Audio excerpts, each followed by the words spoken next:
bakunzi twama dusangira ijambo ry'Imana mu kiganiro gihe c'impemburo ndabaramukije amahoro ya Kristo. Turasangira ijambo riri mu butumwa bwiza bwa Mariko igice ca kabiri umurongo wa mbere gushika kwa 12. Mariko igice ca kabiri umurongo wa mbere gushika kwa 12 handitse ngo hashize iminsi asubira i Kaperinaumu bimenyekana ko ari mu nzu bakoraniraho benshi ntibakwigwa mu nzu eka n'imbere y'umuryango hose ababwira ijambo ry'Imana.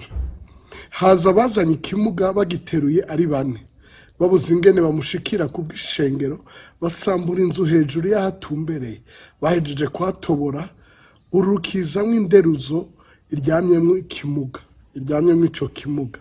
Yesu abonye ukwizera kwabo abwira ico kimuga ati mwana wanje ivyaha vyawe urabihariwe.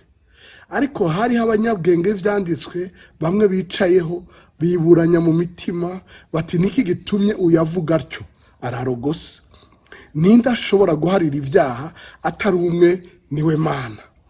Yesu amenye mu mutima wiwe yuko biburanya muri bo batyo acarabaza ati niki gitumye mwiburanya ivyo mu mitima yanyu.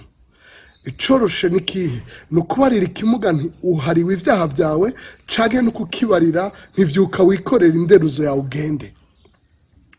Ariko kugira ngo mumenye ko umwana w'umuntu afise ububasha mw'isi bwo guharira ivyaha abwira ikimuga ati ndakubariye ntivyuka wikorere inderuzo yawe utahe. Aravyuka aca yikorera inderuzo asohoka imbere ya bose nuko bose barumigwa bahimbaza Imana bati ntitwari bwabone bene ibi. Mukundi uriko uradukurikira nawe muri kumwe bose canke abadukurikira muri benshi nje kukubarira ngo ni murengane. Sinzi ivyakuzitiye, sinzi ivyakuzibiye, sinzi ivyakuje kurengana, nje kukubarira ngo ni murengane. Uyu muntu bamuzanye ku nderuzo ntiyashobora gutambuka ari kimuga.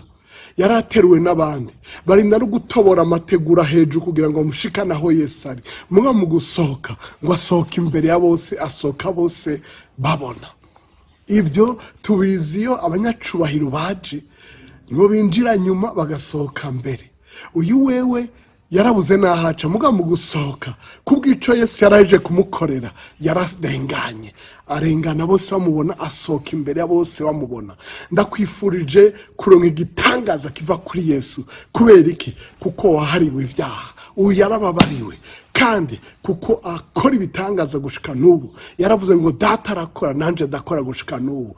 Wakira igitangaza cawe kivuye mu ijambo, kivuye mu kwizera kwawe, ugume wizeye umurindiriye kugira neza kw'Imana, maze nakugire neza kwa ati mwana wanje urababariwe haguruka ugende. Imana ishimwe cane ko vuba cane nawe uzoshinga intahe uvuga ngo nararenganye. Ivyari binteye ubwoba byaravuyeho ndarengana, ivyari binzibiye byaravuyeho ndarengana, ivyambuza gushika kure byaravuyeho ndarengana.